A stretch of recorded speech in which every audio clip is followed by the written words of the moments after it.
Um, it's been fed back to me sometimes that people sometimes see my devotion for Bhagavan, and that can sometimes be inspiring for them, but it can also have the opposite effect.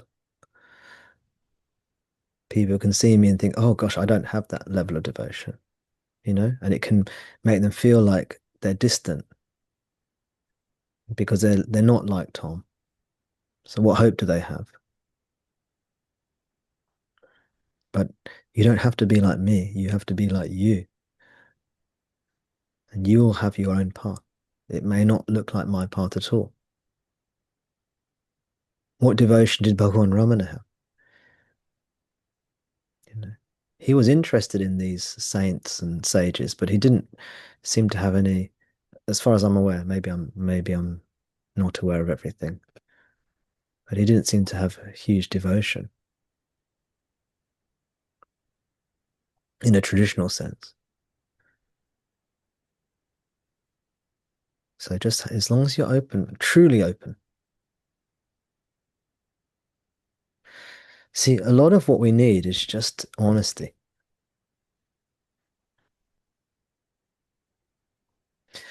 And if we're honest, the truth is we don't know a lot of the answers. And if we don't know and we're honest with ourselves, then we can start to be open. We say, actually, you know what? Maybe there is something to this devotion. Maybe it's a load of rubbish. Maybe there's something to it. So I don't want to miss out if there's something wonderful here. Let me be open to it. That's all you need. The door doesn't need to be fully wide open. It just needs to be open a little bit, and then God will stream his light in if you are open to receive it. You can't force these things. They happen as they're meant to happen. And it's all good. What do you think, Jitesh?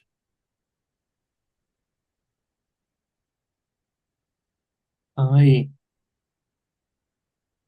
yeah, I think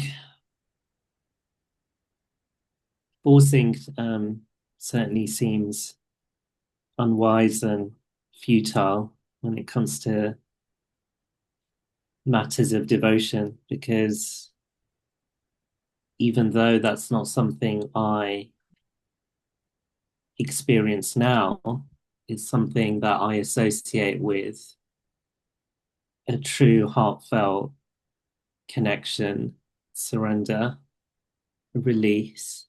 And none of these things in my mind are connected with doing, making that happen.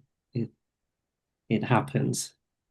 Like when you fall in love, you you can't help it. You can't make it happen. It happens. Yeah. So You can't fabricate it, can you? no. No, you can't force yourself to love something you don't love. Mm, Mm. You know what? There is a flip side of devotion, though. mm, Well, before I talk about that, one way in that was helpful to me was gratitude.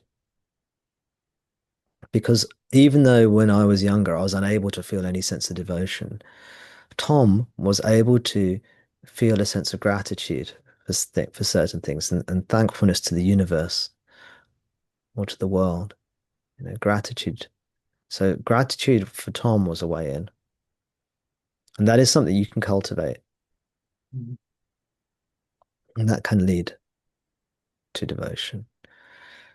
The other side of devotion is, I guess you can call it petition or complaining, right? And if you read, see, Bhagavan Ramana has given us a full holistic set of teachings. He teaches us in silence from within ourselves. But he also has written works. He's written practical works, practical how-to manuals. He's written philosophical works for the philosophers, and he's written devotional works for devotees. And we can be any of these at any particular time in our journey. We can be all of them at some point in our journey. We don't have to be one or the other. Or we may be more one than the other as well.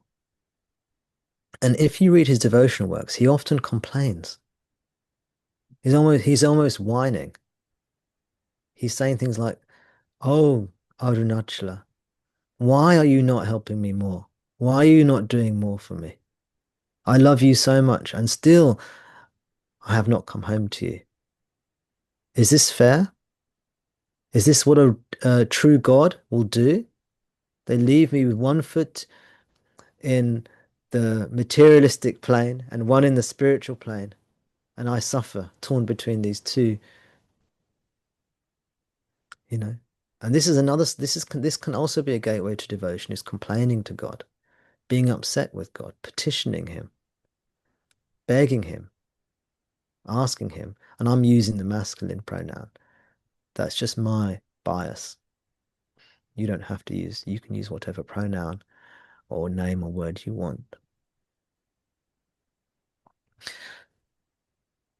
And this can be a way in.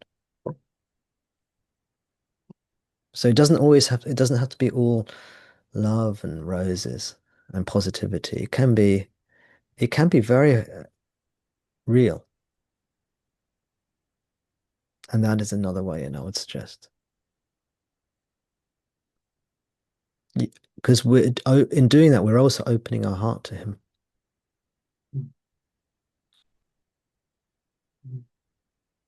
Thank you. Thank you, Jadesh.